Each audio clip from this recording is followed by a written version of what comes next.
And we are live.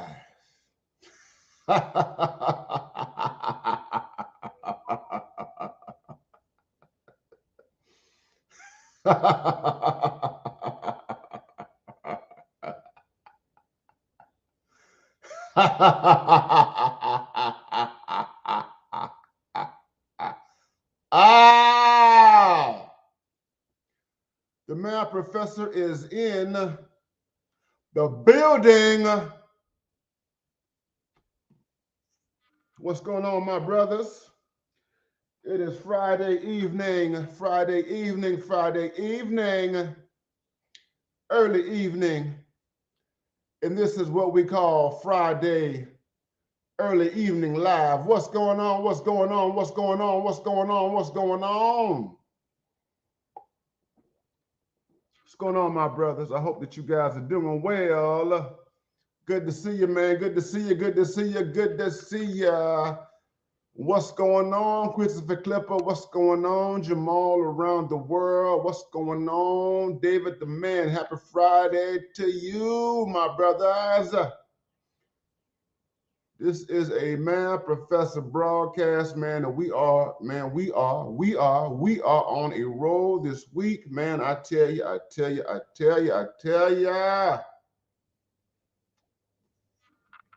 You guys know me. You've been following me. But sometimes you guys know that I am the organic live streamer. The organic live streamer. Woo, which means that when I have a whole lot of stuff that's in my head, man, I just, and I've been thinking about it for some time, and what I've been thinking about is amplified by what's going on at the current moment.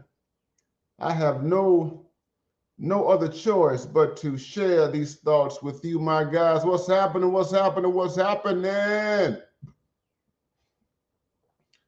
This is Friday. The weekend is here. Tomorrow is April the 1st. April Fool's Day is tomorrow. And so we're going to end this last day of March on a provocative note. We're going to end this thing on a provocative note. What's happening? If you can hear me loud and clearly, I just want you to put one in that chat, man. If you can hear me, what's going on, the toxic masculinist? If you can hear me loud and clearly, because we got to talk. Brandon Penn is in the house. What's going on, my brother? Good to see you. Yeah, y'all share, y'all like, and y'all subscribe. Y'all share, y'all like, and y'all subscribe. That is it. You can support us. You can support my work through Cash App. You can support this work. That's Cash App, $BMI 3000, Cash App, $BMI 3000. Thank you, our Jizzle, man. Good to see you, my brother. Thank you for that. Thank you. You can send in the super chat and everything. What's going on? Brandon Penn is in the house, his house. Thank you guys for confirming that you can hear me loud and clear. Clear.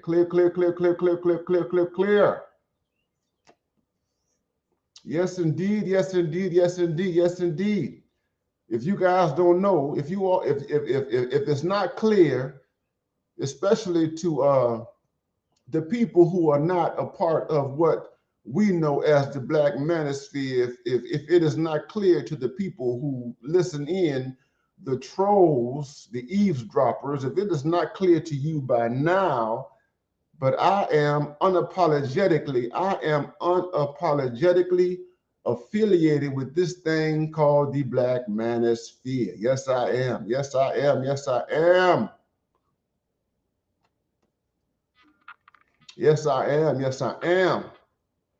I'm not going to disavow it. I'm not going to disown it. And I'm going to tell you why. I'm going to tell you why in this stream. I'm going to tell you why in this stream. And for those of you brothers who are a part of this space and you also are connected to this space and you are unapologetically affiliated with this space, you too, my brothers, you too, you too. Thank you, Brandon Pierre, for that. Yes, we're going to drop some knowledge tonight. You too. What's going on, Tim Howard? You too.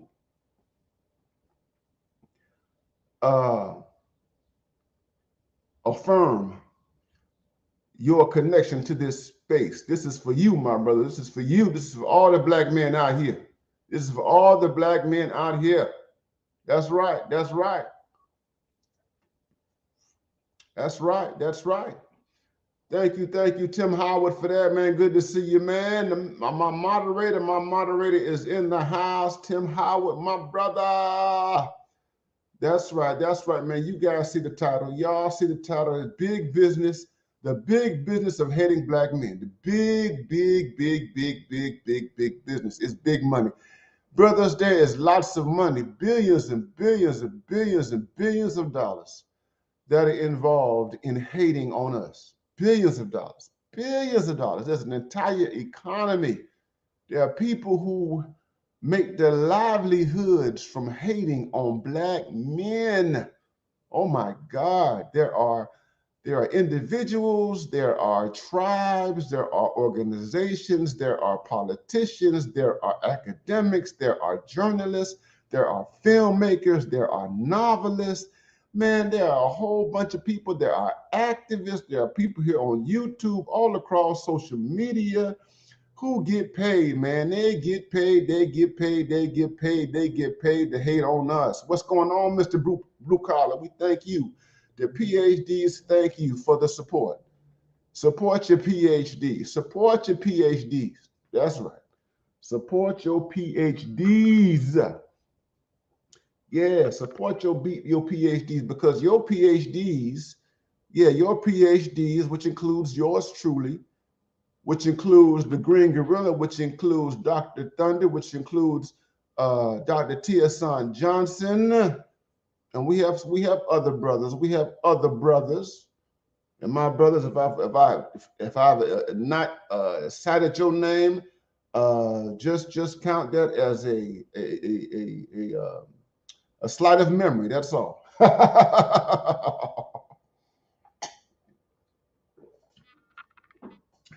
But the PhDs are here. The PhDs are here because we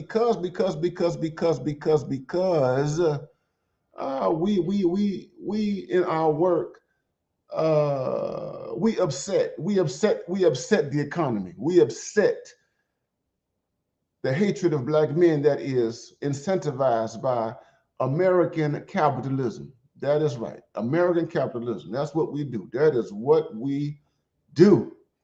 Thank you, Mr. Blue Collar, for support. We appreciate all of your support, my brother. We appreciate all of your support. Y'all support us. Y'all support us. Let me put this back up here again. Y'all support us. Y'all support Dr. J. Y'all support us. And I'm going to say that y'all support us because we ain't out here. I'm not out here. None of us are out here. Dr. Thunder, the Green Gorilla, Dr. Tieson Johnson, none of us are out here because we believe that this is going to make us rich. We ain't out here because we believe that this is going to create some financial security for us for the rest of our lives. No. We appreciate your support. Now, don't get it twisted. Do not get it twisted. We appreciate your support. We appreciate your cash apps. We appreciate your super chats. We appreciate all of that. But we ain't out here because we believe that we can get rich. We're not gonna do that. I see one troll up in the house, and guess what, troll? I am going to get you up out of here. We got a gay troll up in the house. Goodbye, gay troll. You are gone. I'm not even going to show your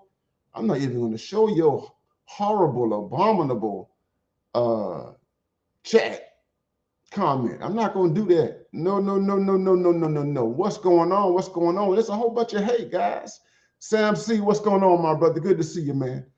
Good to see you, Sam C, my brother. Good to see you. Good to see you. Good to see you, man. Good to see ya. Yeah, yeah, yeah. There's no money. Let me tell you, brothers, there's no money. There's no money. There's no fame. There's no glory in being an advocate for black men. Let me say it again. There is no money. There is no glory. There is no fame. You don't have a whole bunch of accolades for being an advocate of black men. To the contrary, my brothers, to the contrary, there is money. There is money. There is money in criminalizing black men. There is money in pathologizing black men. There is money in demonizing black men. There is money in rendering black men subhuman, non-human. Oh, there's lots of money in that. You're doggone right. Thank you, Sam C, man. We appreciate you, man. We appreciate you, my man. Appreciate you. Yeah. That's right, Mr. Rhythm. Oh, man, she's a billionaire. She's a billionaire. Oprah Winfrey is a billionaire. Yes, she is. She is a billionaire, and she is a billionaire whose billions were in large part built on the hatred of black men. Just built on it. Built on the hatred of black men. She lives a very plush life. She is going to leave this world as a woman who has lived a life of opulence, in large part due to her participation in this billion-dollar economy, this industry of hate that is directed towards black men. And she ain't the only one. You got Shonda Rhimes. You got Shonda Rhimes. Oh my God, you got Shonda Rhimes. You got Alice Walker. Oh, you got so many feminists that I can name. My God, so many people in entertainment. Terry McMillan, she made a major killing off of the hatred of black men. And it just goes on and on and on and on and on and on and on and on and on. So many people.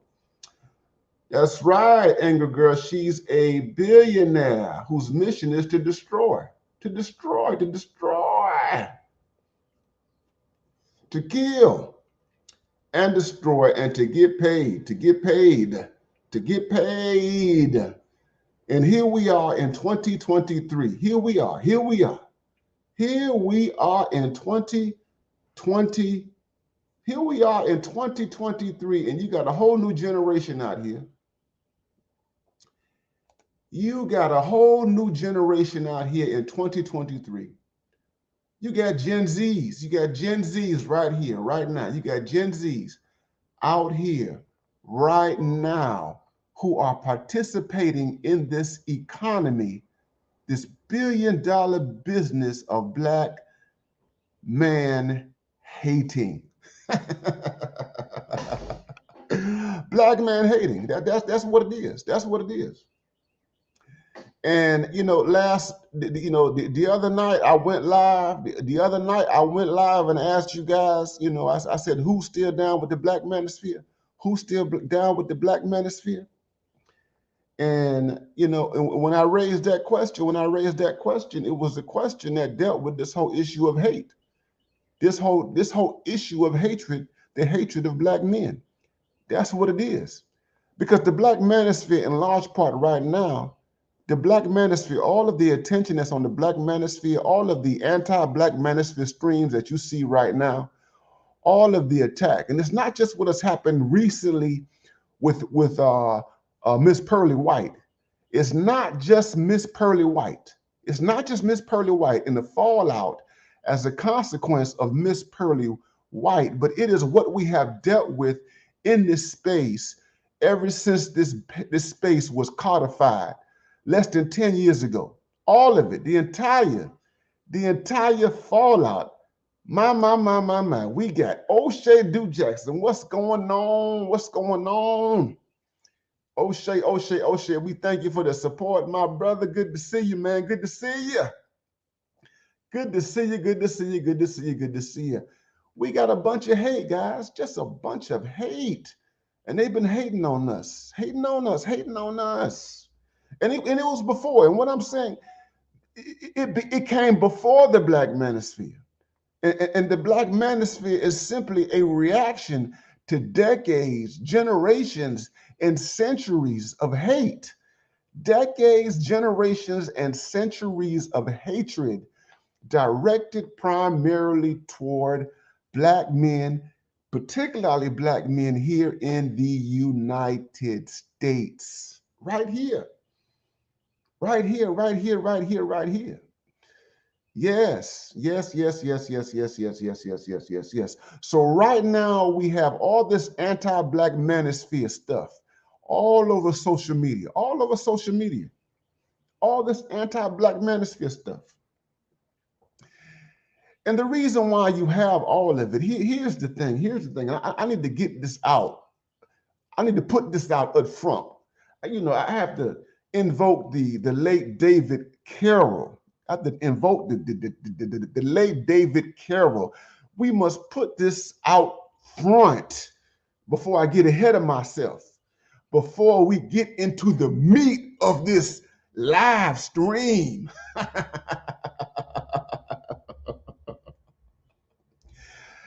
Ah, do you know how to make money? And here's the thing, my brothers. Here's the thing, and let's start with Black. I want to start with African American women. And let me say, you see this before you right here. This on my screen right here. On my screen right here is an article. Actually, it's a chapter. It's a chapter that was published in 2021. In January of 2021, I contributed an entire chapter to a book on religion, gender, and society that was published by Routledge Press. And you can find this chapter right here on the internet. Go to academia.edu, academia.edu. Go to academia.edu and put my name in the search bar and look for Ronald B. Neal. Look for Ronald B. Neal, academia.edu, and you'll find this article. It's called Troubling the Demonic. It is called Troubling the Demonic, and it's all about Black men. It's all about the stuff I'm going to talk about right here today, right now. Troubling the Demonic. Thank you, my brother O'Shea Du Jackson. Thank you, my brother. Good to see you, man. Thank you. I appreciate the compliment. I appreciate the compliment, my brother. We appreciate you, man. Appreciate you. Absolutely. One of these days, we're going to get that collaboration on. One of these days, man. I'm ready whenever you're ready, my brother. Peace out. I love you, my brother. I love you. I love you. I want you to know O'Shea Du Jackson is my brother. He is my brother. And, oh, yeah, and I got to say it, man. I love Kinganda. I love Kinganda. You know, I've been in Africa. You know, I've been in Gambia. I've been in Senegal. And I'm on my way to another part. I'm going to be in your neck of the woods real soon. I can't say it on YouTube where I'm going to be, but I'm going to be in your neck of the woods real soon. What's going on? What's going on? What's going on? What's going on? We are here. And y'all know how it is. I got my cigar. I was finishing the cigar. I may have to light up another cigar before this thing is over with, okay? I may have to light up another cigar. But I want to get this out. I want to get this out here. I want to get this out here. There are incentives. There are incentives. There are incentives. There are economic rewards that are tied to the hatred of Black men. Incentives. There are financial incentives. And what this involves is, if you can demonstrate, here's the thing, you will be rewarded. You will be rewarded by corporate America. You will be rewarded by the state. You will be rewarded by media, mass media, writ large. We're talking about news and everything. We're talking about Hollywood and what have you.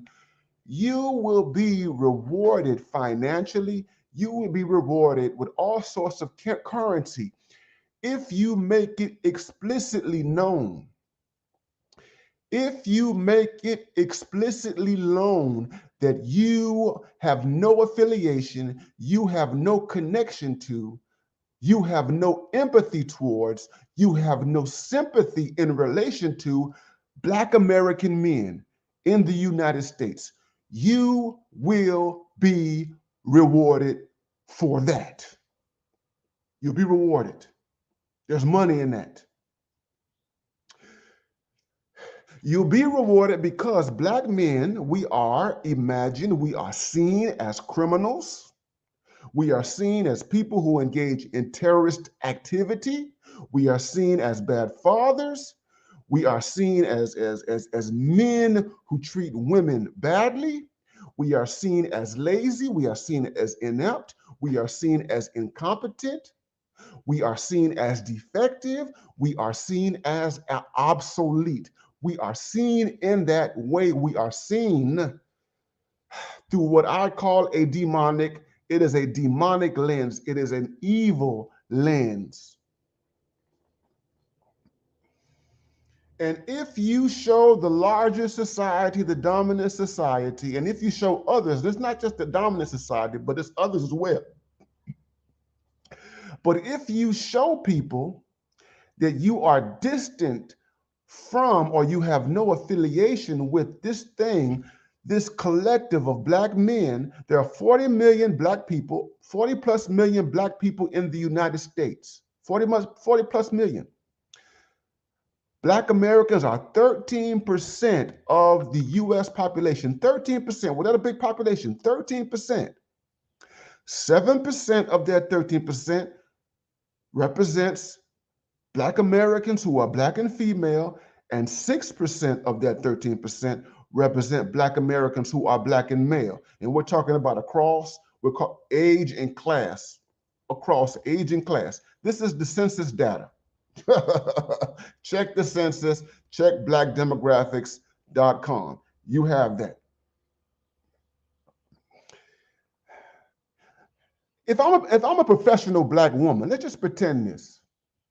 If I am a professional Black woman and I want to get ahead, if I want to get ahead in corporate America, if I want to get ahead in academia, if I'm a professional Black woman, if I am a Black woman who is college bound, or if I'm college educated, or if I'm pursuing a graduate degree, a master's degree, a law degree, a PhD, or what have you, if I enter the professions, if I enter the profession of law, if I enter the profession of education, okay, if I go into the medical profession, it doesn't matter what profession it is. It doesn't matter what profession it is. No, it doesn't matter what profession. If I am a Black woman who is in the professions and I am formally educated, that is, I have a college degree, and one of the ways in which I can advance, one of the ways in which I can achieve upward mobility, I can reach the upper echelon, is to demonstrate to my employers and everyone around me that I am completely cut off and distant from Black American men. That is the one way that you have to distance yourself. Let's call it social distance. Let's call it social distance. Your bosses are white. Your bosses are white males. Your bosses are white females. Those white males and those white females, they are comfortable with your presence. You're a Black person, so they might, see you through an anti-Black lens or whatever, but they're comfortable with you. They're comfortable with you. In order for you to have job security, in order for you to fit in with them, you must distance yourself from Black men, particularly if they're in your world. You distance yourself from Black men if in the academic world, if you're a woman, in the medical world, if you're a woman, in the legal world, if you're a woman, you distance yourself from them. Because here's the thing, the perception is that Black men taint. Black men taint. Black men taint other people. Black men taint. You taint. You're tainted. You are tainted if you are connected to black men in any kind of way. You are tainted. You're tainted. You're contaminated. You're contaminated.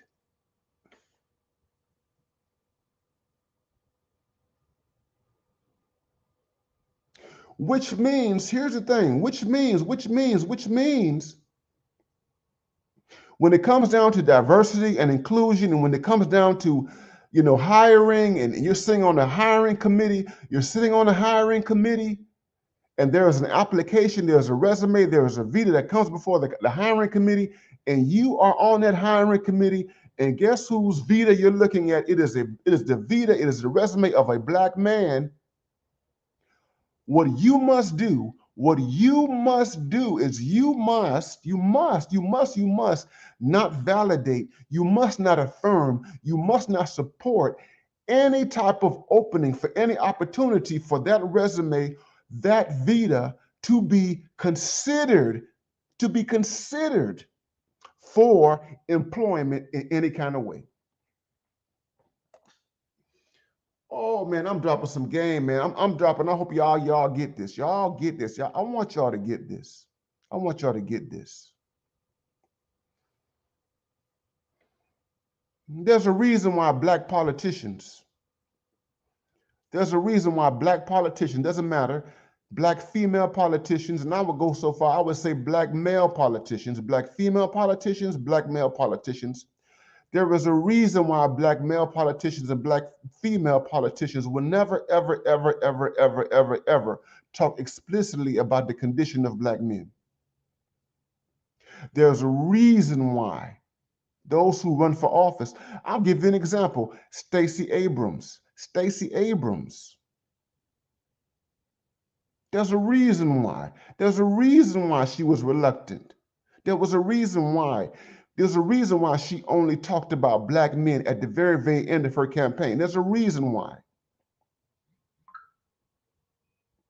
There's a reason why when Joe Biden and Kamala Harris ran for office in 2020, there's a reason why when they ran at the end of the election cycle, as we got closer to November 2020, when it was time to vote, there's a reason why black men suddenly appeared on the agenda of the Democratic Party. There's a reason why. There's a reason why black men were never prioritized. There's a reason why.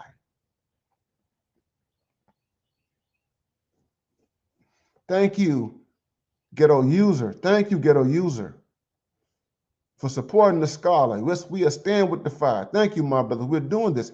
There's a reason why they did not. There was a reason why the only reason they addressed black men, the only reason Kamala Harris and Joe Biden addressed black men all the way at the end, right before the November election, is because they were pressured. They were pressured to do so because of the black manosphere. The black manosphere. The black manosphere. Because they were concerned about the black male vote and where the black male vote was going. And on top of that, they were responding, and I have to say this to Donald Trump. Oh yeah, y'all know Donald Trump. Donald Trump right now, who has just been indicted in a New York court. Donald Trump, who has just been indicted. Donald Trump reached out to black men, the first politician in recent memory, the first politician in known memory of any political party to ever make any overtures to black men. Donald Trump, he started that back in 2016.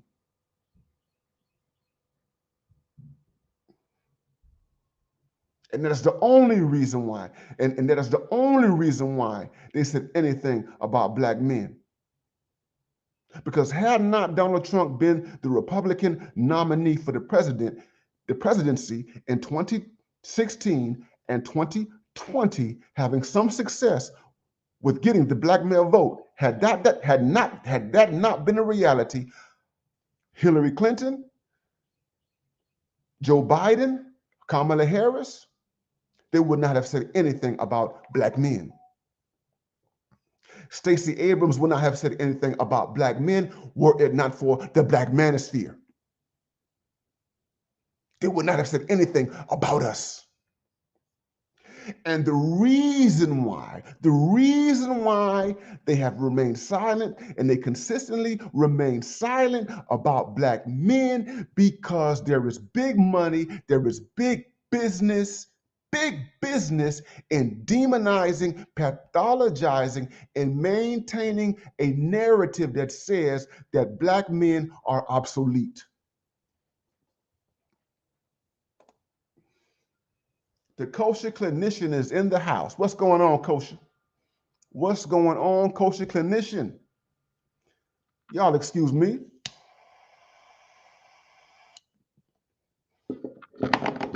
The kosher clinician is in the house. The narrative is that black men are obsolete. And if you want to get rich, if you want to make money, if you want favor from those who are higher up in society, you must demonstrate verbally and through your actions that black men are obsolete. Thank you, nobody. Thank you for the Cash App, nobody. Thank you for that Cash App, nobody. Y'all can send the Cash App, $ BMI 3000, Cash App, $ BMI 3000. Thank you for that. Thank you, Kosher, for the brotherhood. Yes, we have a brotherhood. We have a brotherhood. The world hates the black manosphere. Everybody hates the black manosphere because everybody has been conditioned to believe that black men are obsolete. Everybody has been conditioned. This is a pervasive thing. Everyone has been conditioned to believe that black men are obsolete and black men are disposable, that black men are worthless, that black men have no value, that black men are the scum of American society. And nobody wants to be associated with scum. Nobody wants to be associated with the dregs. Nobody wants to be associated with the wretched of the earth. No one wants to be associated with black men. So if you want to be with the cool kids, if you want to be with the cool crowd, if you want to be popular, if you want to be famous, you don't connect yourself to black men, particularly black men's issues, black men's concerns, what black men are going through. If you want to be down, what you have to do is you must sever your ties with black men.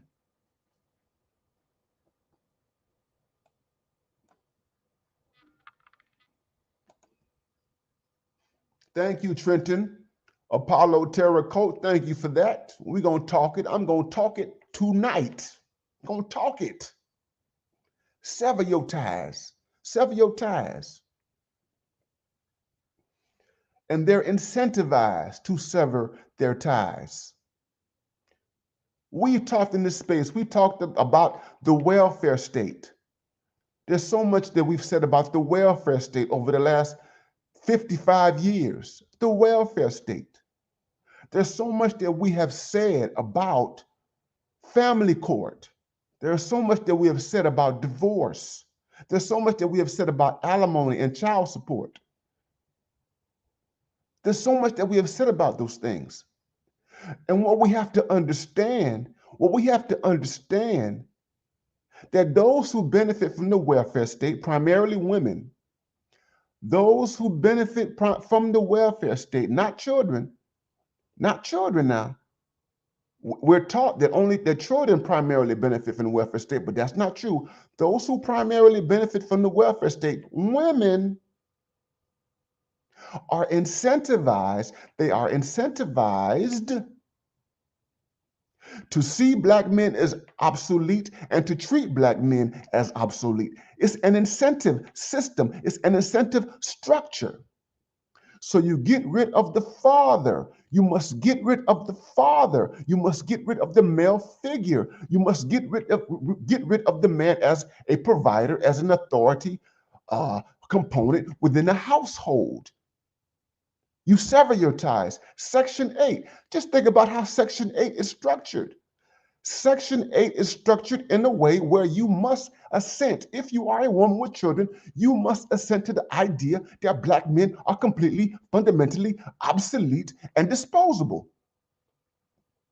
And you are rewarded for it. You are financially rewarded for believing and affirming in the obsolescence of black men. That's a financial reward. This is a financial. We're talking about financial rewards. So we have women who are celebrating being divorced. We have women celebrating being divorced. We have women who celebrate being single mothers. We have women who disparage marriage. Yet we have women who have totally repudiated the entire institution of marriage. You have women who think that they are winning. They think that they are winning because they don't have any men in their lives. They have no man in their lives. These women live in a virtual no man's land. They live in it's called no man's land. They live in a world without men, and they are paid to live in a world without black men. They are financially rewarded to live in a world without black men. And I'm talking about black American women. This is big business.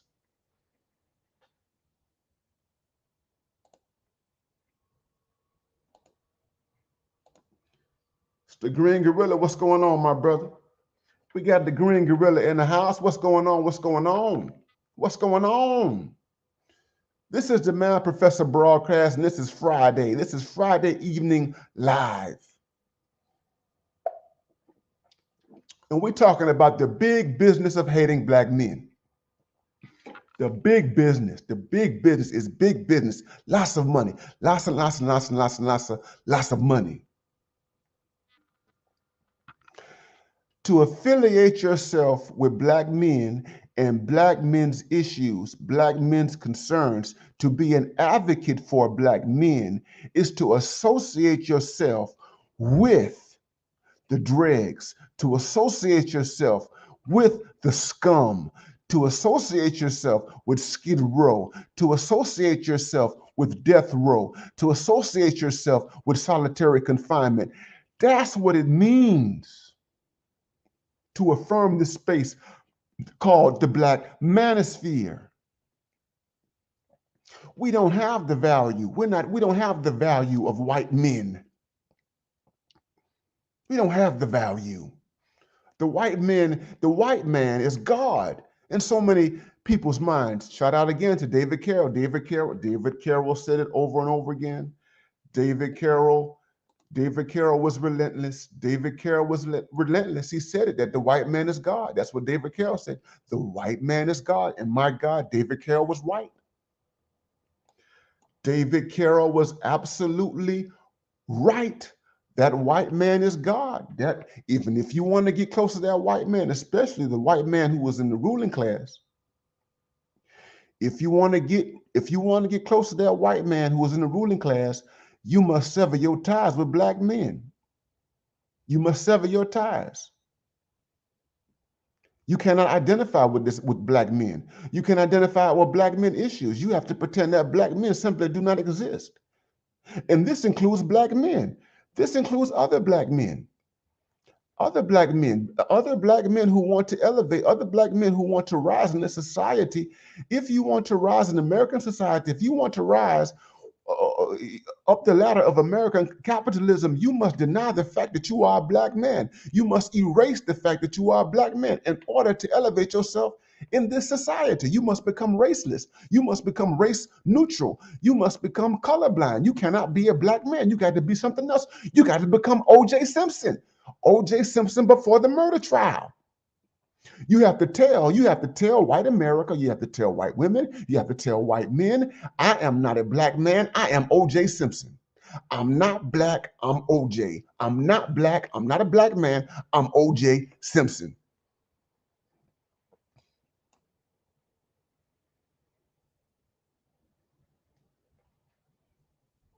It's big business. It's big business, big business. See, that's why the black entertainers, you look at the black entertainers, the black male entertainers, that's why the black male entertainers can't say anything. That's why the black male entertainers are so silent. I don't have to tell you who, the black male entertainers never say anything about what it means to be a black man. Very few. They will never talk about it. They run away from it. They run away from it. They run away from it. The ones that we like the most, they run away from it. They run away from it.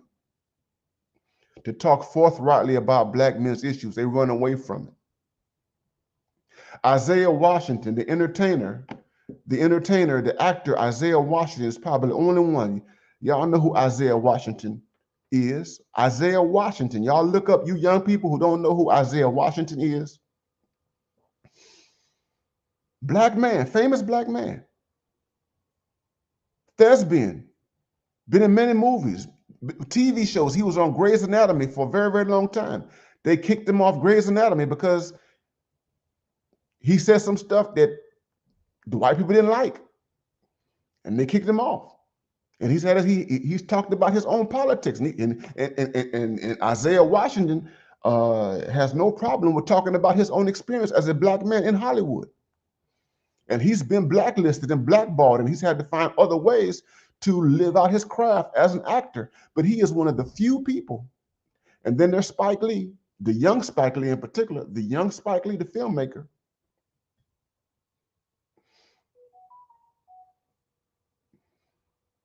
But those are only, you only have one or two, three people, black males in the entertainment space who can forthrightly affirm who they are as black men and say, listen, the world is unfair to black men. America is unfair to black men.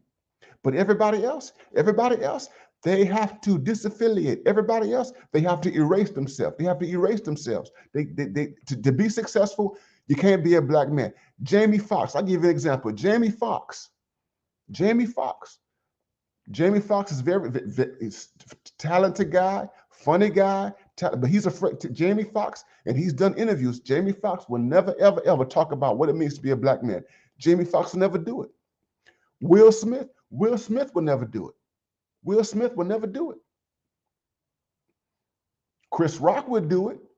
Dave Chappelle would do it. But Will Smith, he's never been known to talk about anything related to black men's issues. Now, he might do his movies. Now, he might do a couple of movies here. He did King Richard and all that kind of stuff, which gave you a window into what the struggles of black men. He would do stuff subtly. He would do stuff. I will give him props for that. But he would never, ever in an interview.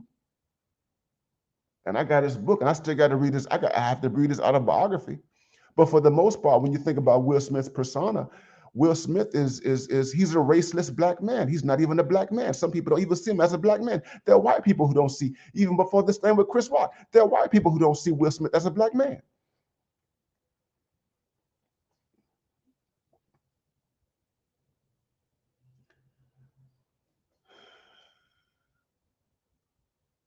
Are you still down? Are you still down? This black manosphere. And see, here's the thing. The reason why I'm doing this, brothers, is because, listen, the black manosphere is tumultuous. I said this in my last live stream. The black manosphere is tumultuous. The black manosphere is chaotic.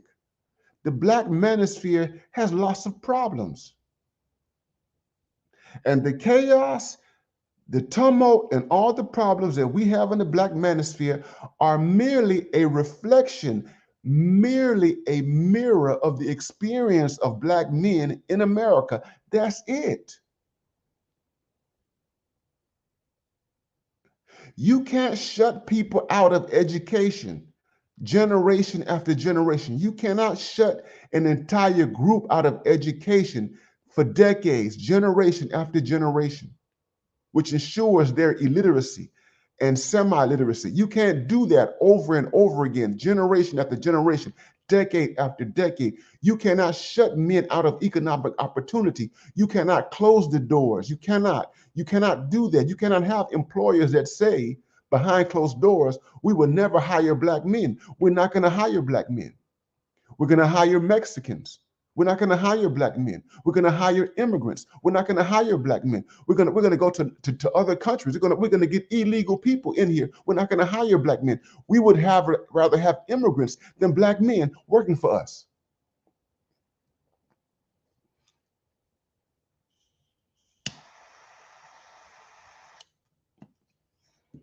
You can't do that consistently. You can't shut them out of politics. You can't shut them out of media.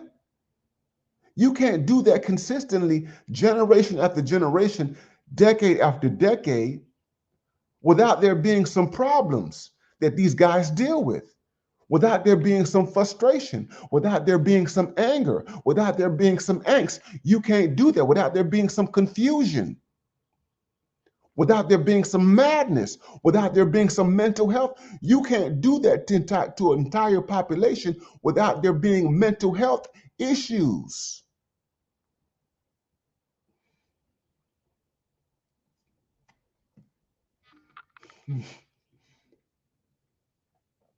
You cannot shut people out of society, an entire group, or as a collective. You can't shut them out without dealing with the effects of them being shut out of society.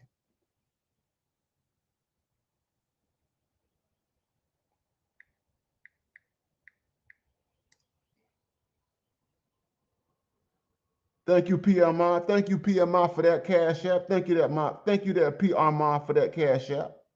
Y'all hit like, y'all share, y'all subscribe, hit like, share, and subscribe. You can't do it. The Black manosphere is an imperfect place. It is an imperfect place for the imperfections of Black men. It's imperfect for the imperfections, the struggles, the challenges, the tumults of Black men. That's what the Black manosphere is. The Black manosphere is not a polished place. It is not a polished place. It is not a polished space. We don't come here polished. We come here rough around the edges, rough around the edges. You see, I'm a PhD. I'm a Black male PhD who was rough around the edges. You see, the reason why I came here, I want you to get this. One of the reasons why I'm here, and you know what? I'm going to come back. I'm going to come back to this later. I need to see y'all. I need to see y'all. I'm going to come back to this. One of the reasons why I am here, y'all see this? I'm talking to y'all on the internet. I am a professor. I teach the bourgeoisie. I teach the bourgeois. I teach people who are polished. I teach people who are polite. I teach people who have been shaped, who have been refined. I teach people who have gone through a sophisticated social engineering process.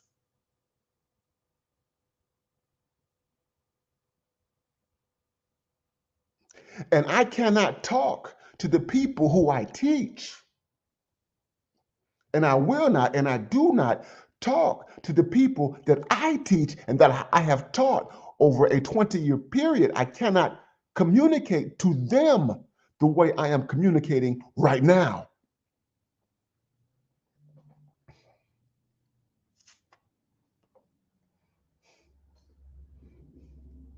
You see, technology allows me to be the mad professor. Technology. Technology allows me to be an off-the-chain black man. Technology allows me to do that. People would go crazy. My students would go crazy. Administrators would go crazy. A lot of people would go crazy if I communicated to them in the way in which I'm communicating right now. I'm still myself. I'm still who I am at the core, at the core, at the core, at the core. But technology allows me levels of communication that the world of academia, which I work in, does not permit. That's why technology is so wonderful. That's why it's so beautiful.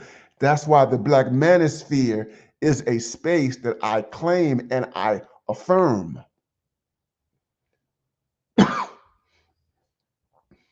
And as long as technology exists the way it does, and as long as there are avenues for me to communicate in this capacity, as long as I can live and breathe and have my being, I'm going to continue to do this.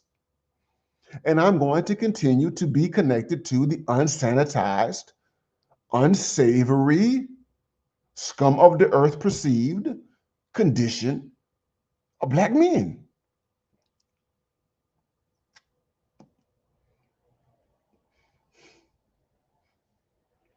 And see, there are millions and millions of dollars, millions and millions, millions and millions of dollars are not attached to this.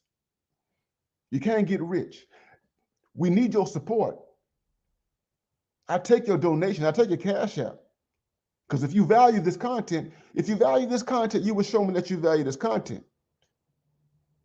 But I'm not deluded. I'm not deluded. I'm not deluded. Being an advocate for Black men in a raw way, in a raw, uncensored, uncut way, being an advocate for Black men will not make anybody a multi-millionaire. It's not going to happen.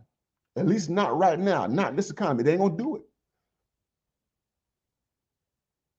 And the reason why advocating for Black men is not a cash cow is because there are too many people who are in the business of hating Black men, making money off of the hatred of Black men. You see Crystal Carrison, and you see all of her minions. Do you see all the young women that Crystal Carrison has created over the past 10 years? You see them.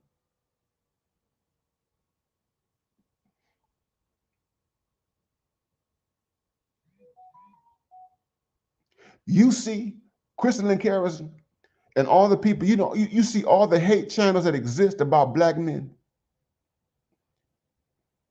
Deleting Black men, deleting Black male babies, killing Black male babies. Do you see all the streams where you have women who celebrate the murder, the killing, the homicides of Black men? All the streams, all the videos, all the videos. These people run around unrestricted, uncensored, unconstrained because it is permissible. It is permissible to build platforms driven by the hatred of Black men. It is permissible.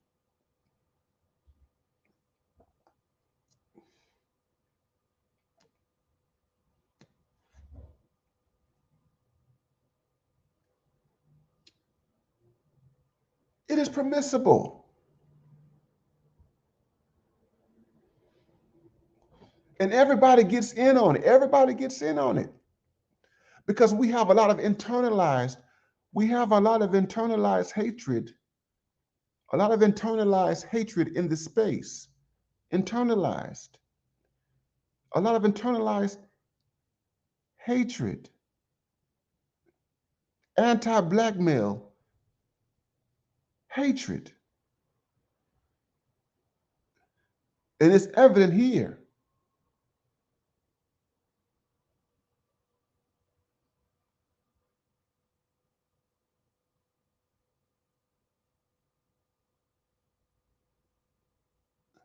There are people who stay away. They stay away from advocacy.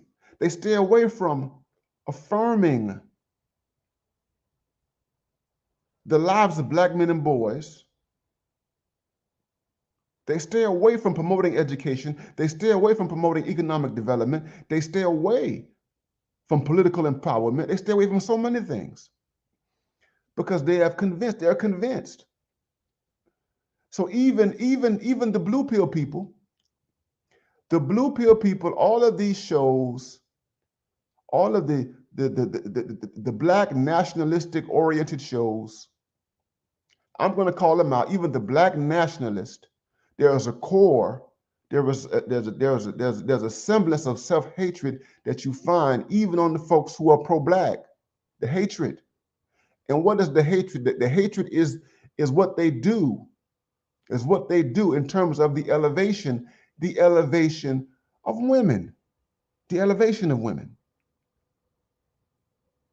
The elevation of women, the infantilization of women, to infantilize women, to put women on a pedestal that they have not earned, to put them on a pedestal that they have not deserved, that they have not worked for, to put them on a pedestal simply for existing,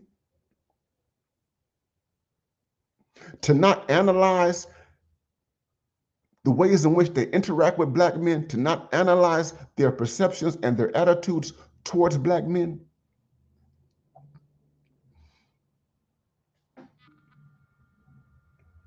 To entertain their hatred.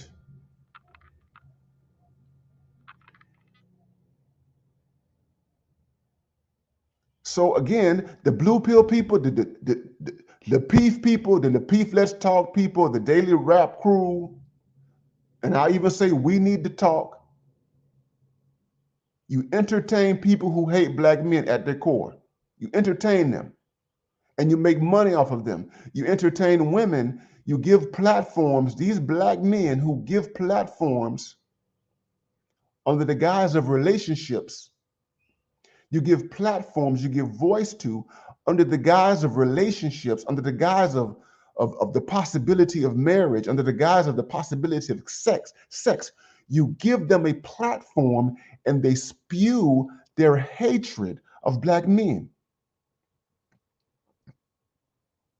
So even Anton Daniels, the YouTuber, Anton Daniels has had to distance himself from some of those conversations because at certain levels, he's been red-pilled and he sees the hatred. He has experienced the hatred on those panels. And it's a level of hatred that is irredeemable, a level of hatred that is irreversible.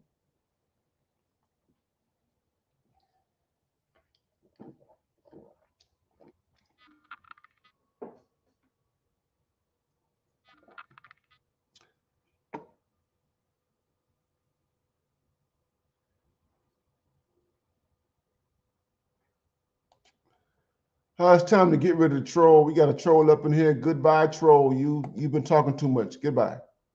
Don't know who you are. Goodbye. You see what I mean? We have the hatred. They come here and they troll through.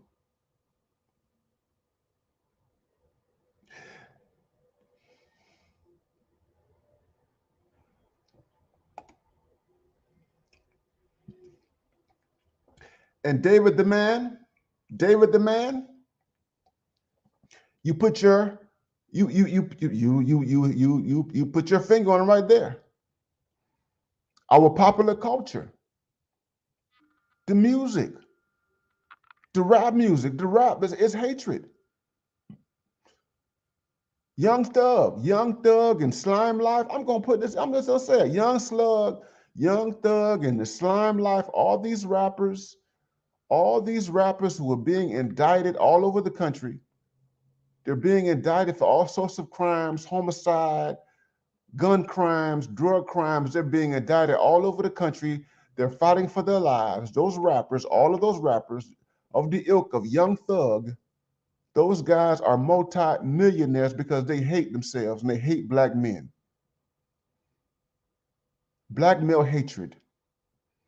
Multi-millionaires. And we keep producing new generations. You got Meg the Savage, and I talked about Meg the Stallion on this platform right here. Meg the Stallion, all her music is animated by black male hatred. Her popularity, the money that she has made, up until this point, all of it has been generated off the backs of the hatred of black men. Big business. The music of Summer Walker, hatred of black men, just hate. They're incentivized. And here's the thing, these women have producers. They have producers. There are black men who are behind them. There are black men who produce their music. There are black men who are instrumental not only to the production of their music, but they're instrumental to the dissemination of their music. They work as CEOs. They work as promoters. They work in so many ways. And they traffic in the hatred of black men, making people millionaires, making the record labels millions and billions of dollars.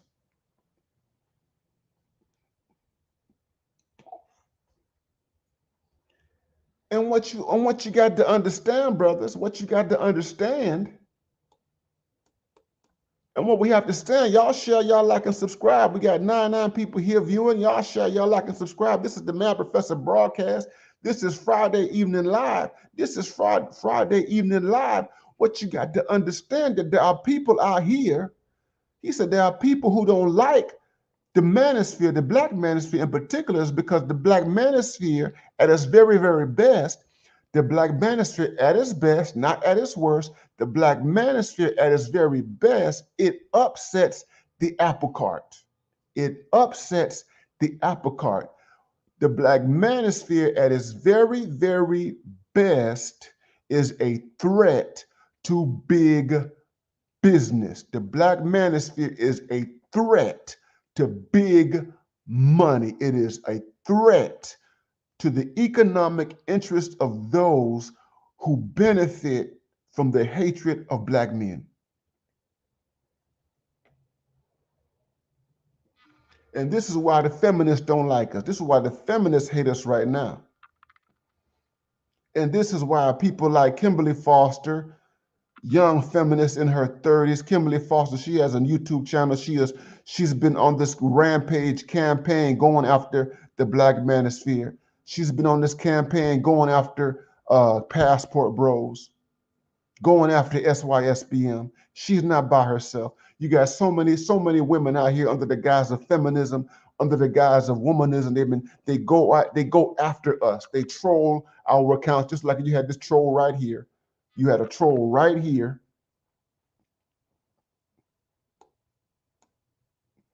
They go after the content. They go after us. And even the male feminist who has 300,000, 400, whatever, hundreds of thousands of subscribers, they stay throwing stones at the black manosphere and black men at the black men, throwing stones at us because we upset their business model. We are threats to their business. You see, the welfare state is threatened by us. The family courts are threatened by us. The lawyers who make money off the family courts are threatened by us. The judges who make money off the family courts are threatened by us. All of the businesses that make money off of the family courts are threatened by us. The prisons are threatened by us. All of the industries that feed the prisons, private prisons, state prisons, federal prisons, all of the industries that feed mass incarceration are threatened by voices that affirm the lives of black men, that deal with the concerns and interests and the problems, the conundrums that black men deal with.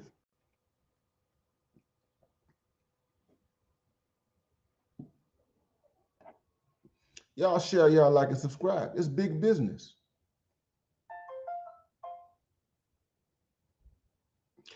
They want to shut us down because they want to continue to make money.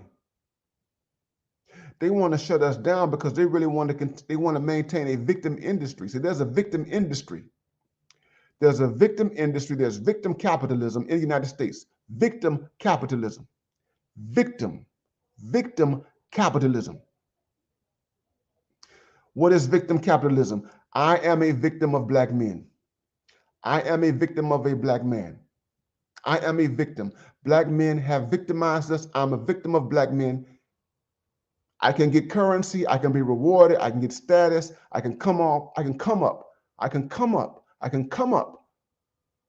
I can get sympathy. I can get empathy from the larger society. I can get sympathy and empathy for other groups by saying and articulating and demonstrating in some kind of way that I am a victim of black men.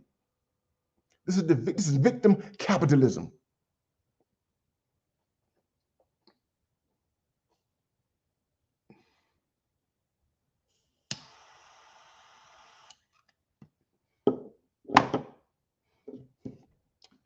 And what we do is we challenge that victim narrative. We challenge that victim narrative. Those who call us patriarchs and call us misogynists and call us homophobic, all sorts of epithets. We challenge that entire economy. That's the economy that we challenge.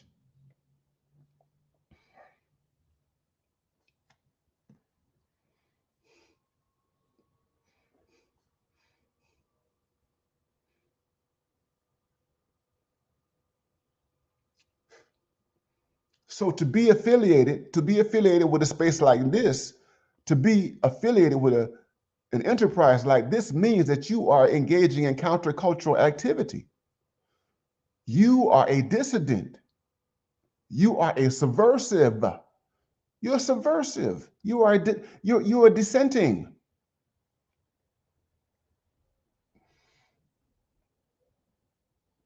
You have a minority voice. You have a minority voice that is only represented here, nowhere else.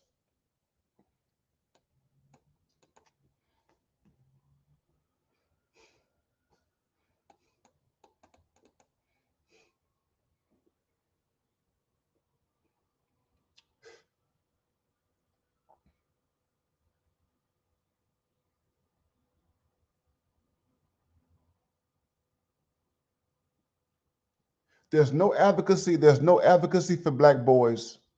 There's no real advocacy for black boys because the development of black boys, the education of black boys and black male youth is threatening. The reason why you have so much, now let me just speak to this. Let me speak to this. Let me speak to this. Let me speak to this. There have been many efforts across this country over the years, over the decades, to implement, to fund, and sustain initiatives, programs designed to empower black boys and black male youth outside of sports, outside of entertainment.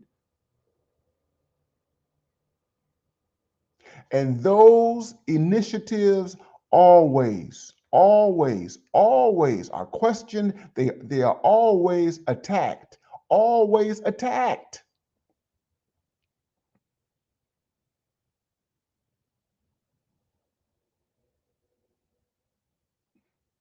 The proposals are attacked.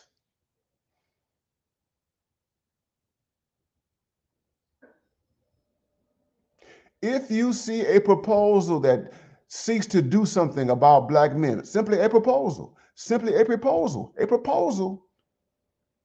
it can come from a private institution, it can come from the state, it can come from the federal government. You must be aware that proposal or those proposals have enemies. They have enemies. They have people who will work deliberately to shut any effort to empower Black boys and Black male youth, to shut those efforts down.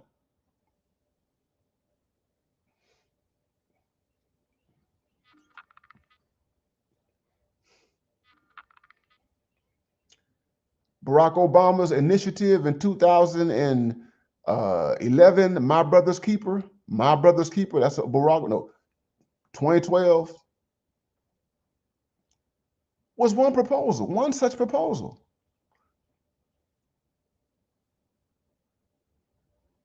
That's just one among many that was attacked by other Black people, attacked by Black women. And it's insane. It's insane. It's insane.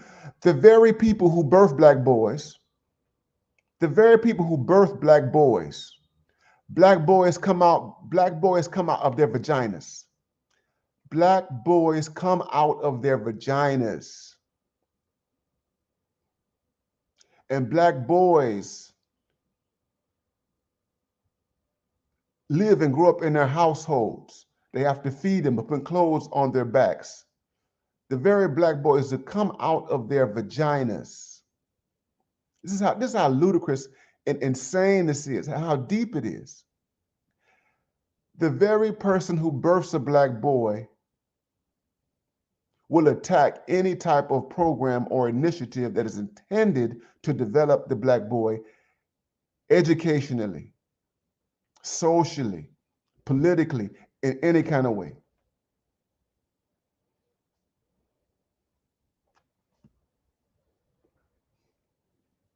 In the words of Mike Tyson's, it's ludicrous. It's ludicrous, as Mike Tyson would say. It's ludicrous. Ludicrous. It's ludicrous. Y'all share, y'all like, and y'all subscribe. This is the Mad Professor broadcast. I'm talking about the big business of hating Black men. And this is why people are running away from the Black manosphere. And that's why they're disavowing it.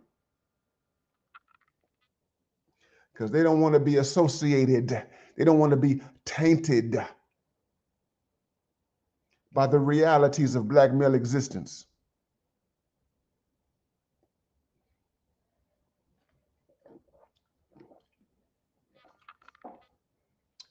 And we have some Black men, and here's the thing,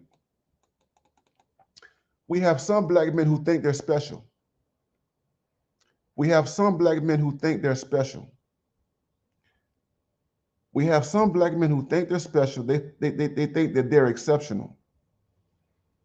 We have some Black men who go out of their way to communicate to the world, the white world in particular. They go out of their way to communicate to the white world in particular.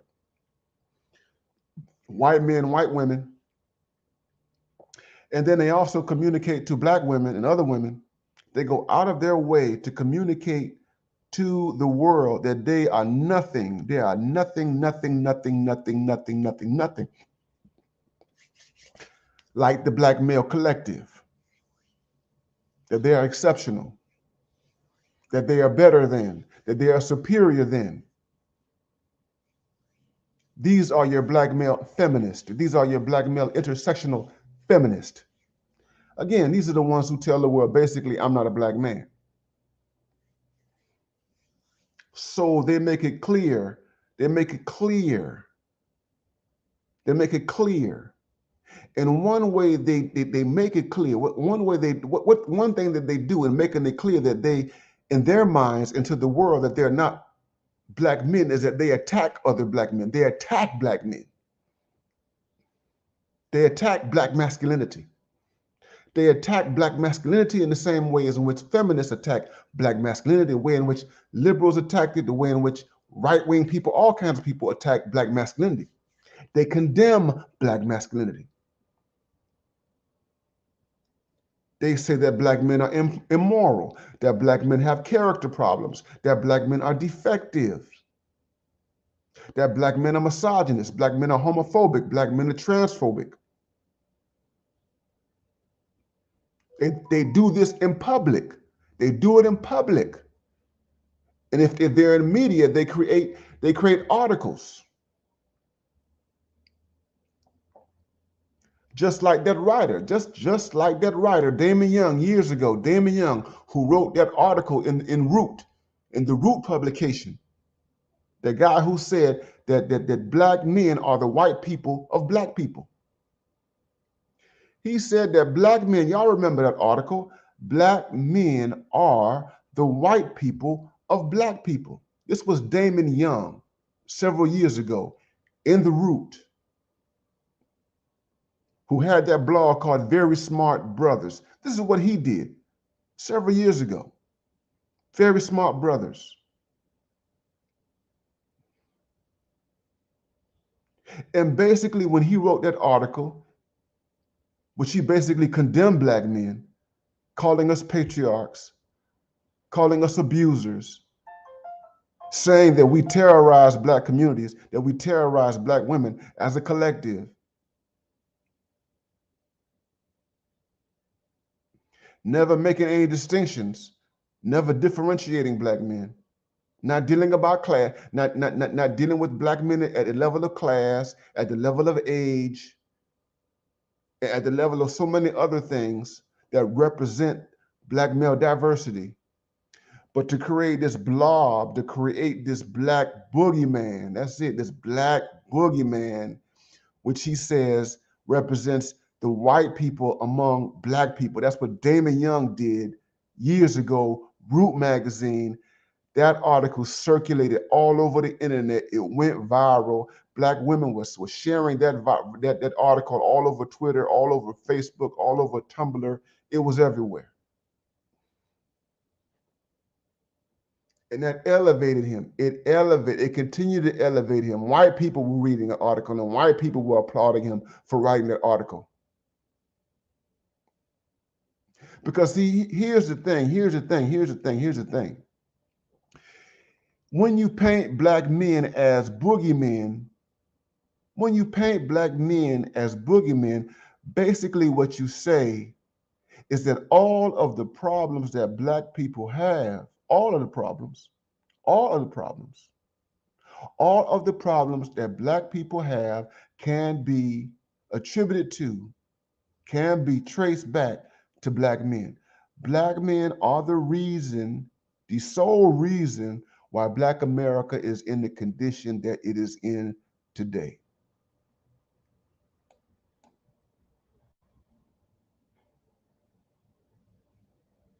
And when you have that point of view, and when you communicate like that, you will be rewarded for it. You will be rewarded for it.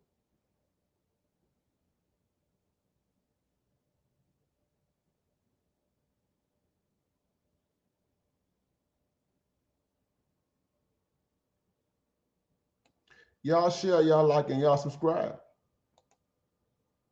Thank you, Dwayne Dinger. Thank you, Dwayne. Thank you.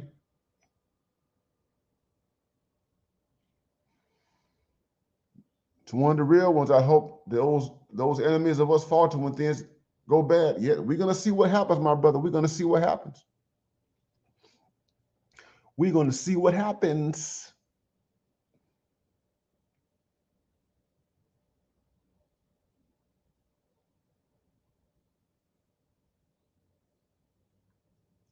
You see, Dr. Johnson, Dr. T.S. Johnson,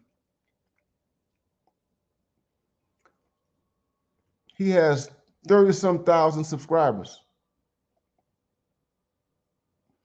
Dr. Johnson has over 30,000 subscribers. And Dr. Johnson has been on YouTube for over 3 years now. And Dr. Johnson, he bends over backwards. He works overtime with the honor support, doing the Lord's work. He does stuff that I don't do, that I can barely catch him. And I don't try to do this. I don't try to do what Dr. T.S. Johnson does. We have our division of labor. All of us have our particular talents and gifts, and we bring our particular talents and gifts to this space.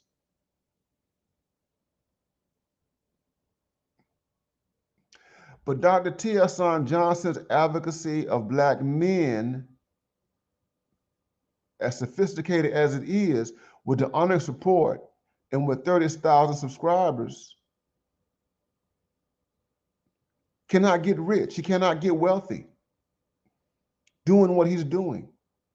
Dr. T.S. Johnson cannot quit his full-time teaching job at Fresno State University advocating, doing this advocacy work with respect to Black men. He can't quit his job. Dr. T should have at least 500,000 subscribers. There's no reason why he shouldn't be at, there's no reason why, I'm gonna say this, there's no reason why Dr. Johnson should not be over 100,000. But I think he should have 500,000, given the content and what he's doing.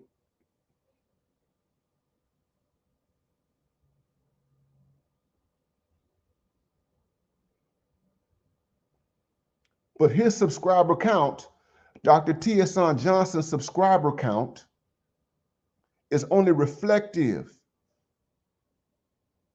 of a larger economy that only rewards hatred. Only rewards hatred. Hatred towards Black men. You got a Black male feminist who is on YouTube right now, who hasn't been on YouTube 2 years. And this Black male feminist, he's got hundreds of thousands of subscribers. And all he does is talk about Black men in criminal ways. And he doesn't even have a PhD. He's a graduate school dropout. He's a dropout. In my world, we call him a failed academic. He's a failed academic, an intersectional feminist. And he has hundreds of thousands of followers, and most of his followers are white. His audience is white.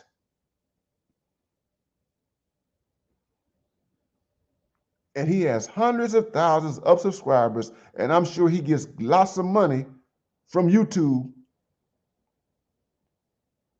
And he does this as he pathologizes Black men as a group, heterosexual Black men in particular.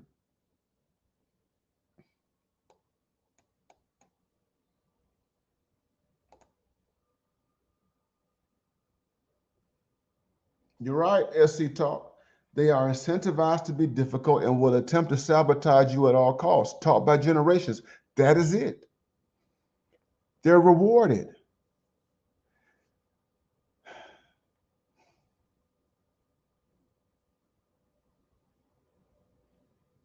They're rewarded to disrespect you, to disrespect us. There's a woman out of Mississippi. You got a woman out of Mississippi right now who's sitting in a jail cell, who was facing first-degree murder charges for killing her husband on Facebook Live. She's sitting in a Mississippi jail cell facing first-degree murder charges for killing her husband on Facebook Live.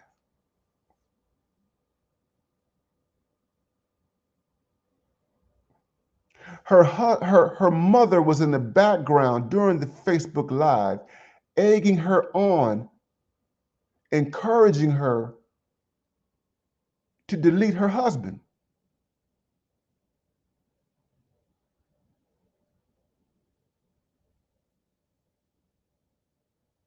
And there are women right now who are defending her.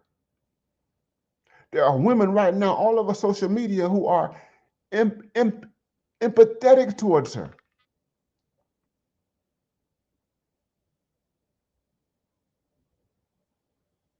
You can only understand the cavalier way in which she deleted her husband as her mother egged her on,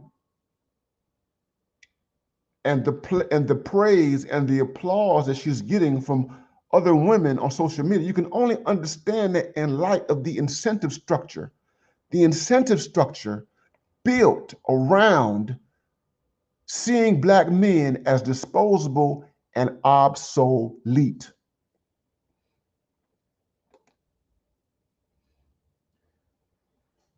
This person was rewarded. She knew that she got a high.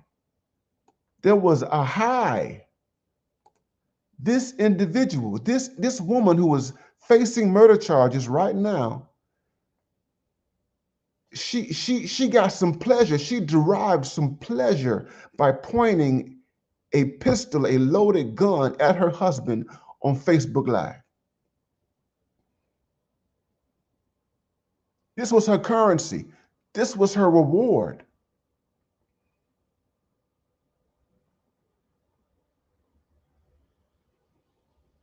And you're absolutely right. The Black men who think that they're better than you, the Black men who think that they're better than other Black men, they look down on regular Black men. They look down. They think they're better, superior. The Black man that berates the average Black man for making $40,000 per year, that's who they are. They separate themselves from the rest of the Black male collective. Thank you, sir. Thank you, my brother. Kanadaya, thank you for that. Thank you for that. We appreciate your support. Incentivized.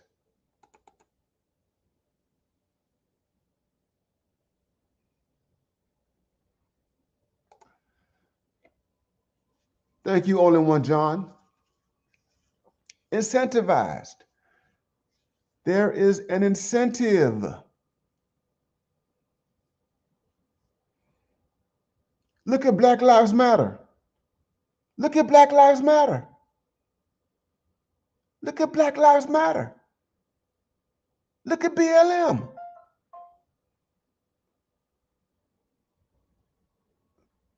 For 10 years straight,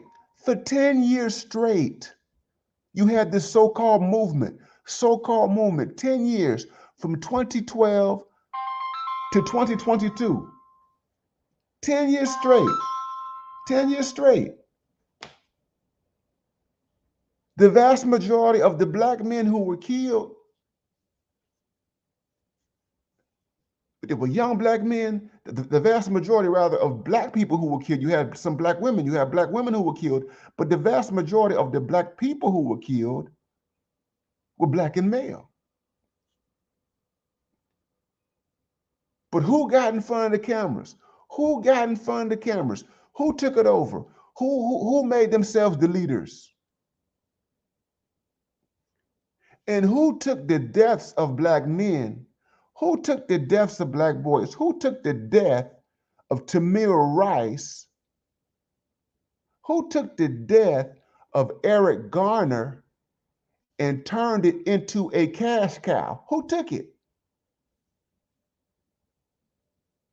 Who took the death, the murder, the assassination of George Floyd? Who took the death of George Floyd, the death of Ahmaud Arbery? Who took those murders and turned those murders into cash cows? Who did that? Who got paid? Who exploited Black male death for their own benefit? Who exploited it? I did a video over a year ago talking about Black Lives Matter.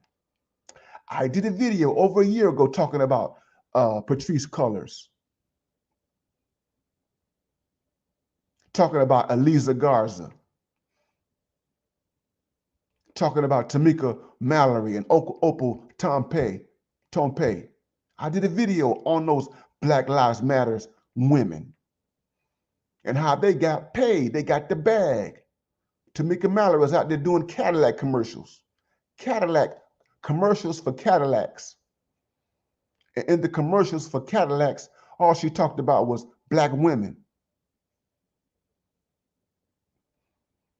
And that Cadillac commercial was the result of black men getting killed in the streets.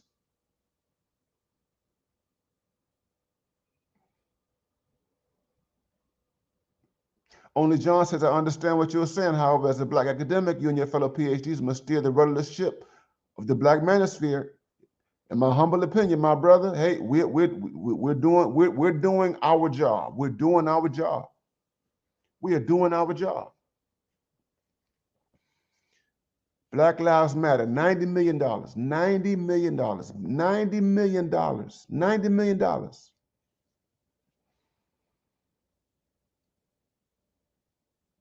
$90 million were generated.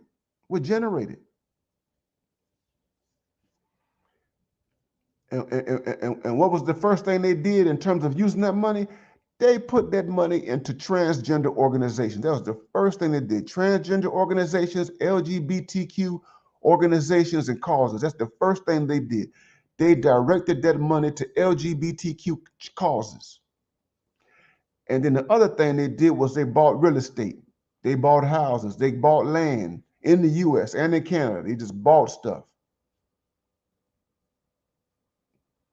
Exploiting the vulnerabilities, the pain, the suffering, the hurt of black men. That's what they do, exploit it.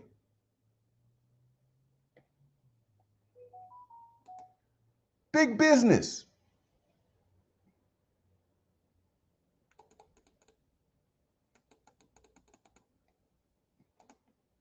Electrician 480, salute to you, my brother, salute to you. Big business. This is big business, $90 million.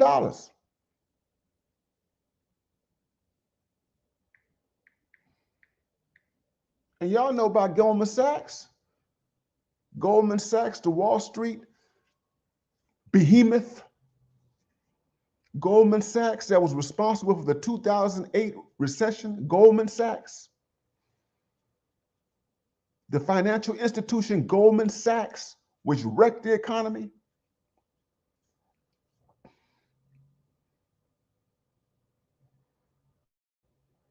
In the summer of 2020, with all those uprisings in response to George Floyd,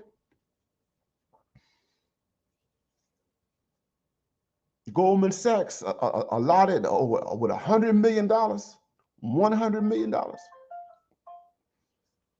It might be more than that. I can't remember. I'm mistaken. $100 million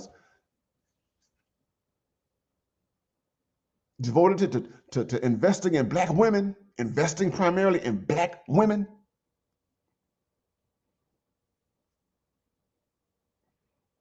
We're going to make black women entrepreneurs and business people.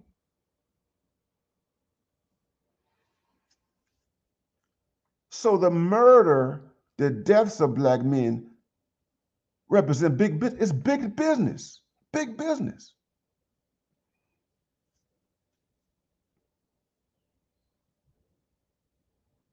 You got people sitting around, people who call themselves activists, sitting around waiting for another black man to be killed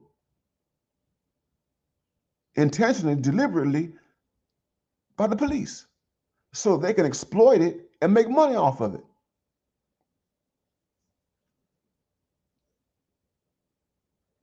Big business.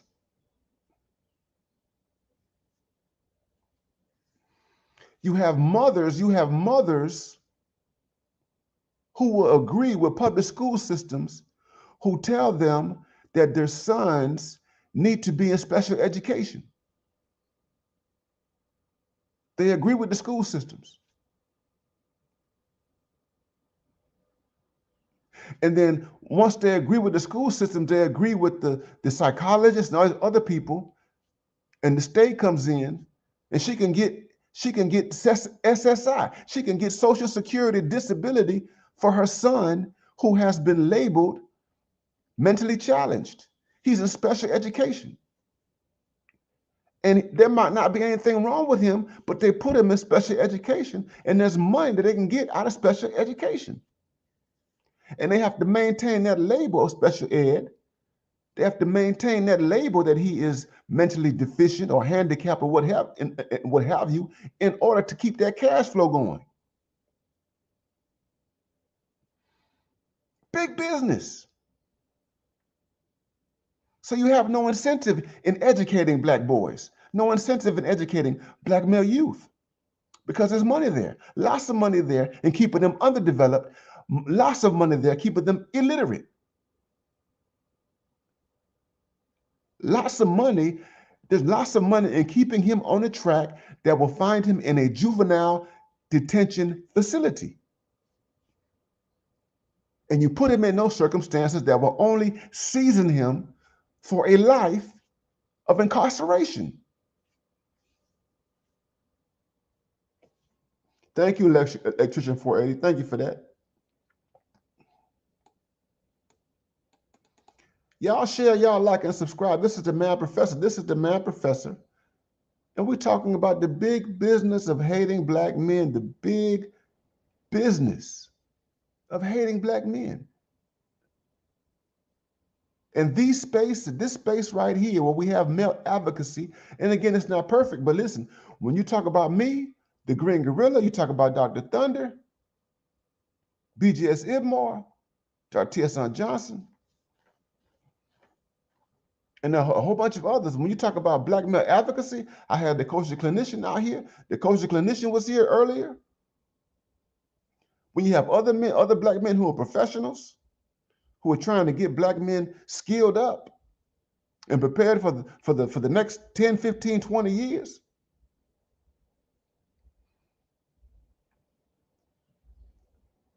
Our advocacy is a threat to big business, because you have to keep this dominant narrative going that says that black men are evil and obsolete.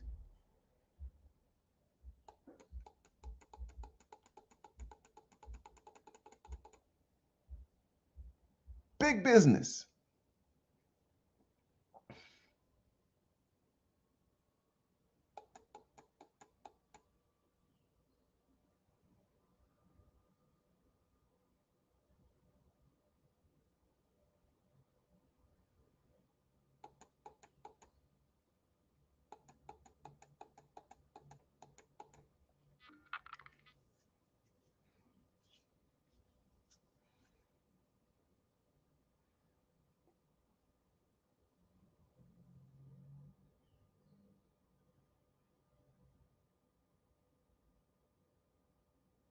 So any type of affiliation that you have with black male advocacy,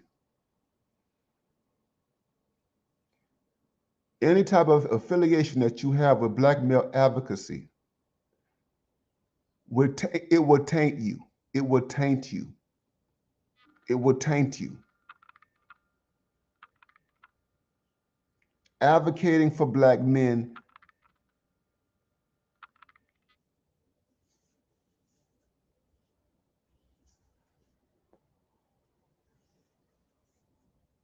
makes you a pariah. You are a minority. And if you advocate for black men and you're serious about it, that's something that you have to come to terms with. At least for now, you have to come to terms with it.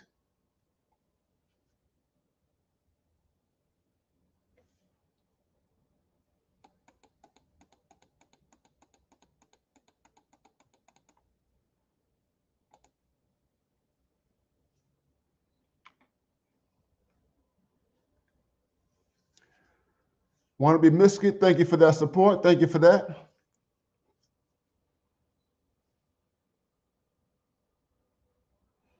Want to be Mystic Ass Brother? Do you think our fellow black men will breed ourselves out due to SYSBM and passport bros? Where do you see our race going in the future? That's a very, very good question.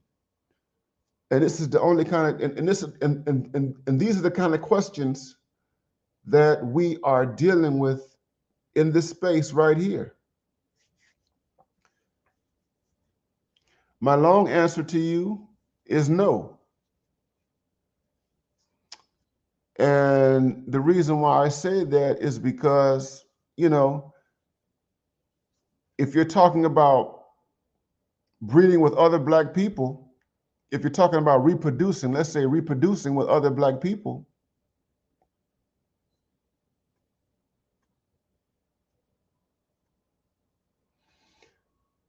we have to recognize that Black people are all over the world, that there is a Black diaspora.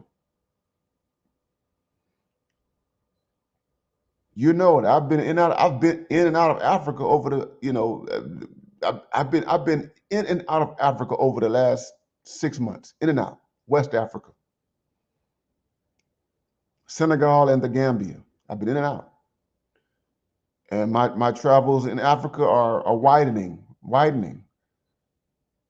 There are 1.2 billion right now, 1.2 billion people on the continent of Africa. And more than half of the African population, more than half of the African population is female. Africa is the future of the world. I mean, there's a scramble for Africa going on right now. Outside of Africa, you got South America. You've got hundreds of millions of Black people in South America, outside of Africa. You have the entire Caribbean. So in light of the Black diaspora, what we call the Black diaspora, I don't see anything dying out. That is, if you are a Black man who wants to reproduce with a Black woman. Now, I would say this, and now, if the Black population declines, part of it is going to be due to lesbianism. I think that lesbianism and the lesbian ideology that's very popular among Black women right now, I think lesbianism if lesbianism as an ideology continues to spread and grow among Black women, yeah, they're going to decline. Because lesbian they can't produce themselves. If you got more, if you have heterosexual women who increasingly identify with lesbian ideology and they pair up, and that's what they're doing right now, you could say it's over with. But men create villages, men create civilizations just through reproduction alone. So you're not limited here. And even if you deal with other groups, if you deal with a Latino, you deal with an Asian, your genetics, your African genetics are going to pass on to the next generation. The short answer to your question is, do I think the Black population in America is going to decline? And it might fizzle out, possibly in America. And that's only if you just if you're just confined to America, possibly it would decline. But not due to Black men. Well, I mean, if Black men go to other groups and have a global perspective, we had to worry about that. And the other thing is that when you look at populations from a historical perspective, one of the sobering things that you learn about history is that there are populations that come and they go. That some populations are destroyed through war and conquest. Some populations are destroyed through famine and through disease. There are populations that are destroyed through natural forces or what have you. And if people are not committed to reproduction for whatever reasons, hey, you might have a situation where right now we're 13% of the population, 40 plus million people. 100 years from now, the number can be smaller. We might be as big as the Jewish population. You know, Jewish population is just darn near what 1.5% of the U.S. population. It's a very small population. But that's a great question, and that's the SYSBM passport bro issue. But if you're a passport bro, SYSBM, I would say it's not something that you worry about.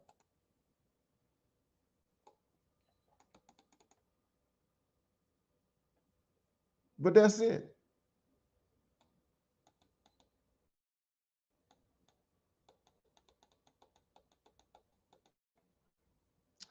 I like this comment right here. Dr. T.S.N. Johnson is an educator rather than an entertainer. I don't know if that's a comment that's intended to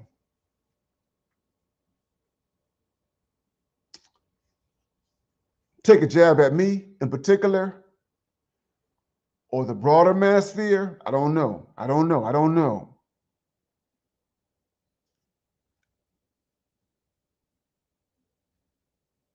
I would ask you, my friend, to define what education is. I would ask you, give me a definition of what education is.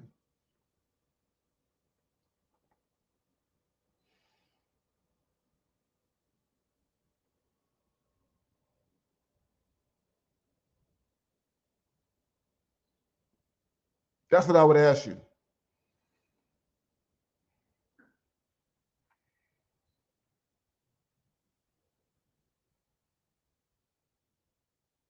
And if you think that the communication of ideas cannot be animated with passion and comedy,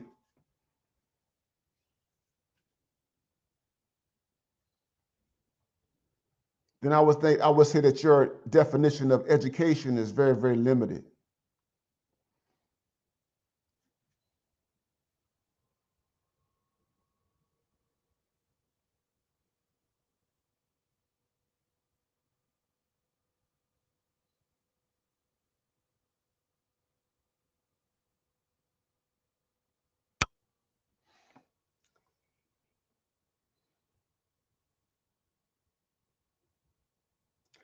But if you do think I'm an entertainer, thanks for the compliment.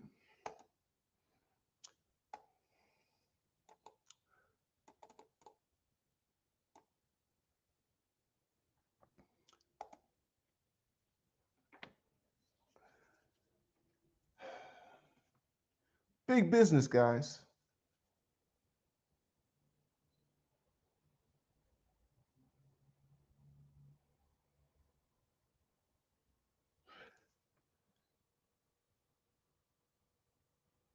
This space that we have is precious. This space that we have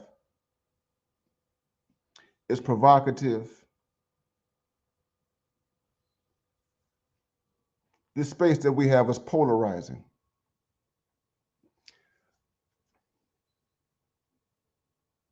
And that's a good thing. It's a good thing.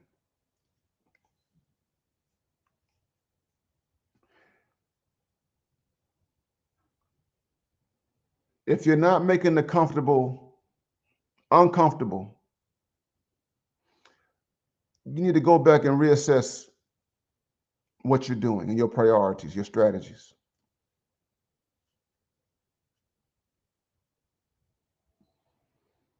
The fact that there is so much hate directed towards the space means that the space, at least in my mind, it means that the space is effective.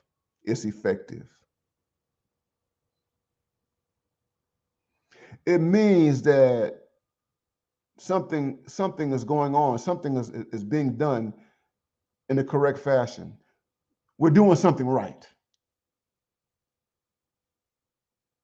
If you have people who want to shut the space down, it means that we are doing something right.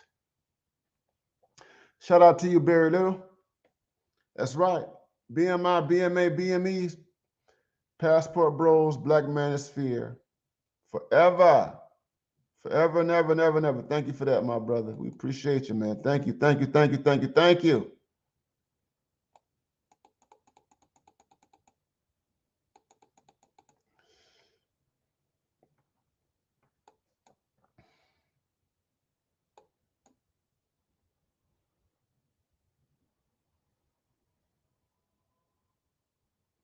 It's big business.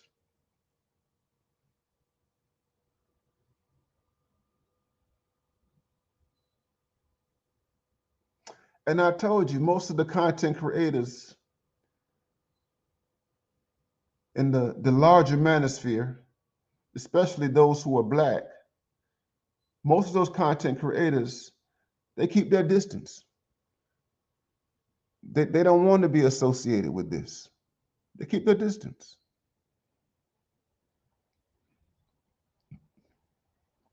They don't want to draw any attention to the fact that they're Black and male in any kind of way. And that's fine. That's their prerogative. But it's tied to money. It's tied to money.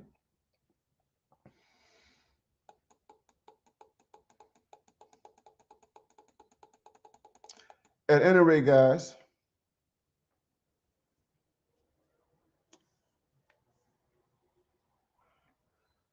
oh my God. Look at this. You see, look at the hate. Look at the hate, guys. Look at the hate. That's what I'm talking about. Look at all the hatred. This is what we're talking about here.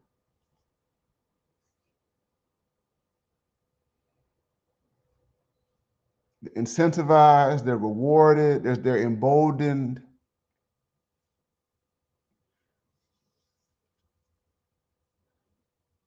It's programmed. It's programmed. It's embedded within their psychology. To troll. To troll.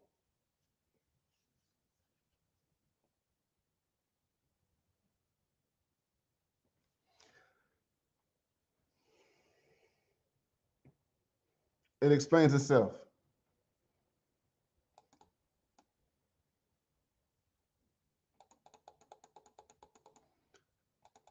Uh, we're gonna block you, hater. We just blocked her, whatever this person is. We just blocked her. Okay.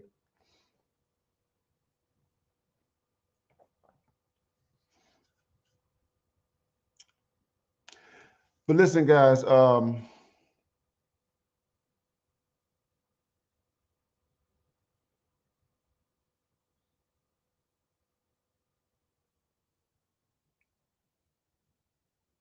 I needed to address this.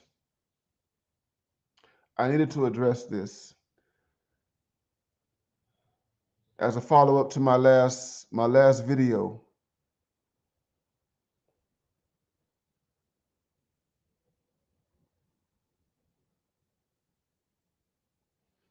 The video where I asked you guys who's still down with the Black Manosphere. And more needed to be said about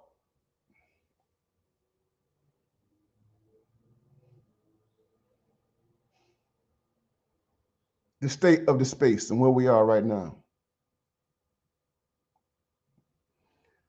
And I'm hoping with what's going on right now that we can go in a completely different direction. That we'll continue to focus on those things that deal with Black men's empowerment.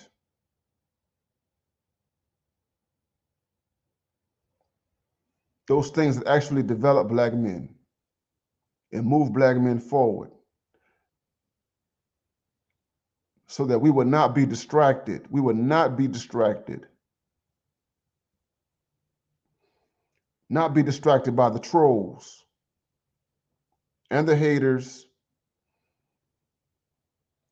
and the people who are incentivized to attack us.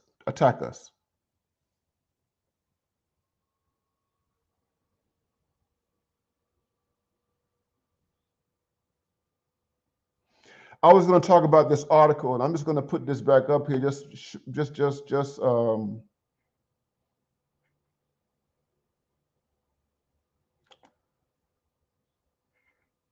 This article right here is called "Troubling the Demonic,"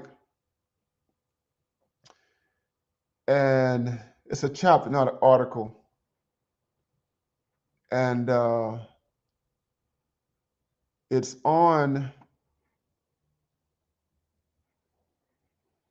my academia.edu page.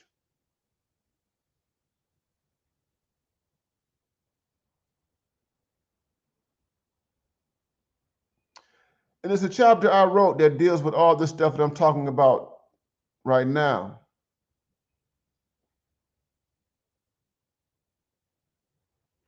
And I've got two quotes. I got two quotes here. One from Spike Lee and one from Bell Hooks. And let me see if I can. Let's see right here. They'll wait for me. I need to expand this thing right here. Trying to see if I can see this thing. Where is it at?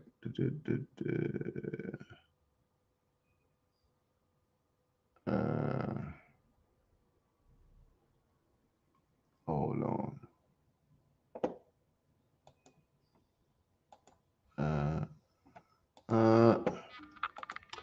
I can't see it. I want to blow this up. I'm trying to blow this up just a little bit here. Let me see. Hold on. I'm just gonna read two quotes right here. I'm gonna read two quotes. And the first quote is from Spike Lee. And this quote is from Spike Lee. Spike Lee was responding in an interview to a journalist who has some questions about the way in which Spike Lee portrayed gay people and dealt with homosexuals in his films. And I want you to listen to this in this quote, and it comes out of a book of interviews called Spike Lee Interviews. And I want you to listen to what Spike Lee said to this white journalist who had all these questions. And Spike Lee used to get all these questions from these white writers about his depictions of women and gays and other ethnic groups. And Spike Lee responds in a way that is very, very, very, very indicative of what we do here in this space. And here's what Spike Lee said. Here's what Spike Lee says. He says, I'm always getting this shit from the homosexual community that I'm homophobic. Because I have a character in a movie say, and I'm not the F word, y'all know what the F bomb is, that means that automatically Spike Lee is homophobic. And I'm sick of this fucking bullshit. Why are gays always able to make distinctions with Martin Scorsese and they don't make it with me? That was Spike Lee in 2002. The book is called Spike Lee Interviews. And the other quote I have right here comes from the late Black feminist Bell Hooks. And this comes from her book, We Real Cool. And I took this quote out of her book because in this book, she acknowledges everything that we have talked about here in terms of how Black men are perceived and imagined and even treated. And I put this quote in this chapter because it is the preface to this entire piece that I call Troubling the Demonic. And it deals with the demonic ways in which Black men are seen and dealt with. And this is Bell Hooks, and it comes from We Real Cool, 2004. Seen as animals, brutes, natural born R's, the R word, and murderers, Black men have had no real dramatic say when it comes to the way they are represented. They have made few interventions on the stereotype. As a consequence, they are victimized by stereotypes that were first articulated in the 19th century but hold sway over the minds and imaginations of criticism of citizens of this nation in the present day.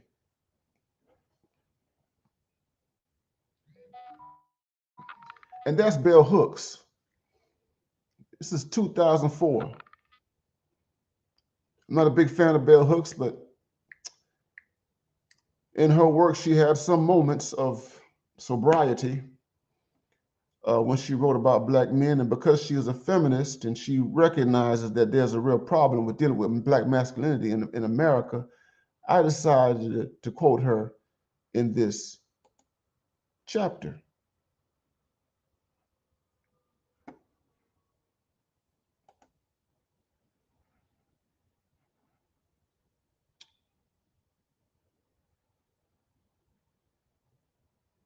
So,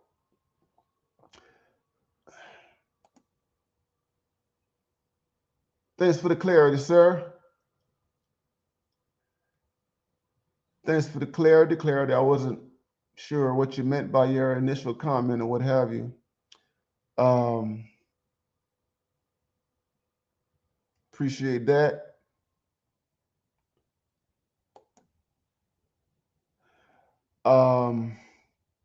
But that's it, guys. That's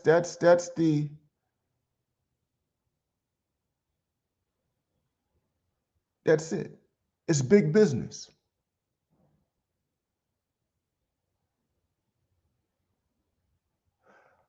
Black people and other people are rewarded to stay away from Black men. They're rewarded. There is currency.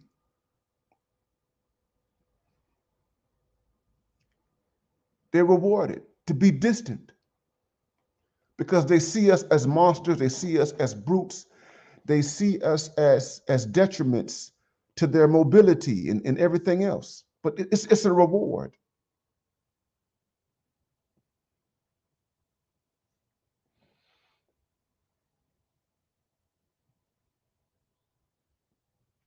They're rewarded to hate us. They're rewarded to disrespect us. They're rewarded to articulate vile and wicked things towards us. Black female disrespect, just other even disrespect from Black men is compensated.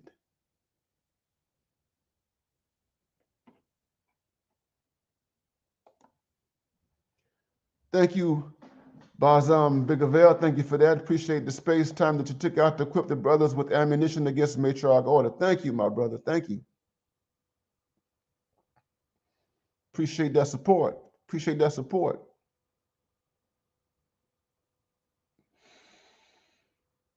I would like to bring brothers up, but I'm a bit exhausted, guys. I'm trying to wrap up a book. I'm trying to wrap up a book right now. I've been working on the book. I'm doing my citation, so it's just about the chapters are already done. I'm putting the final touches on my book, and a lot of the stuff that you've heard right here this evening is in the book that I'm finishing. But I needed to speak to this fact of people being compensated. And you can look, it's all around us. It's all around us. It's all over social media. It's compensation. And I can tell you from my own personal and professional experience that people have distanced themselves from me as a Black man, because they didn't want to be tainted. Don't want to be tainted. And they wanted to signal they stay away, keep their distance in order to signal to other people, white people in particular, white men and white women with power, that there's no real affiliation there. This is real. This is very real. And you guys who have jobs, you guys who work in the professional arena, if you're in the white collar arena, some of you guys can attest to it. It's very real in the professional world. And it's true beyond the professional world. So this is nothing, we're not making this up. We don't make this up. We don't make this stuff. We don't make any of this stuff up.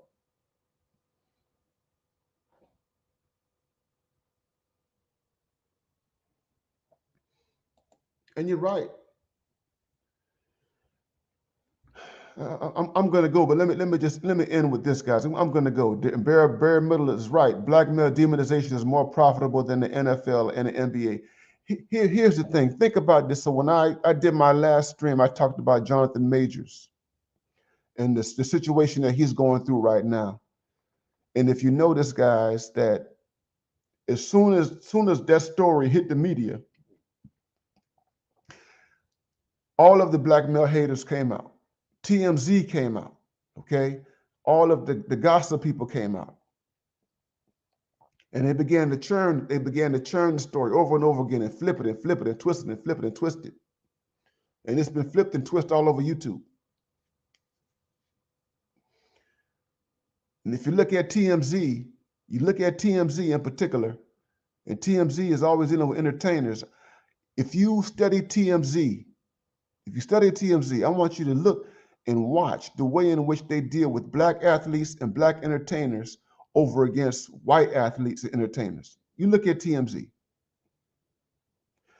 And whenever black athletes and black entertainers get caught up in some type of scandal or whatever, or some type of misconduct, they go overboard. They go overboard in terms of criminalizing and demonizing a black male athlete or a black male actor. They don't do the same thing when it comes down to the white actors or the white athletes or what have you. They don't do the same thing. That guy Firestone, Harvey Firestein, or Firestone, whatever his name is, he used to be with Judge Judy back in the days. He hates black men. And it doesn't matter that TMZ has black people or quote unquote people of color. It doesn't matter that TMZ staff is diverse. That doesn't even matter. They're gonna go head first into the demonic when it comes down to black men without having any facts or anything.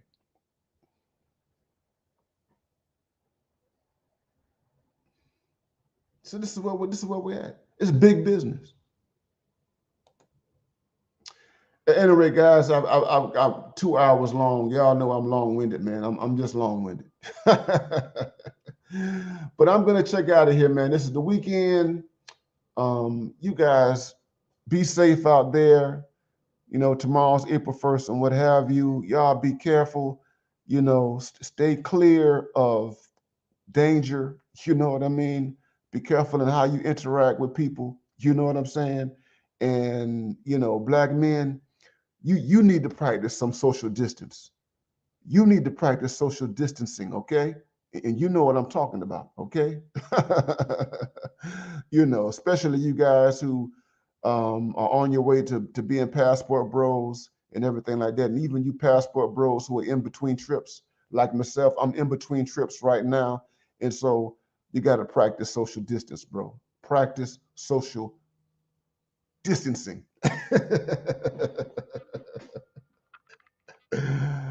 I'm gonna do it, guys. I'm gonna do it, man. But y'all take care, man. I'm gonna see you real soon.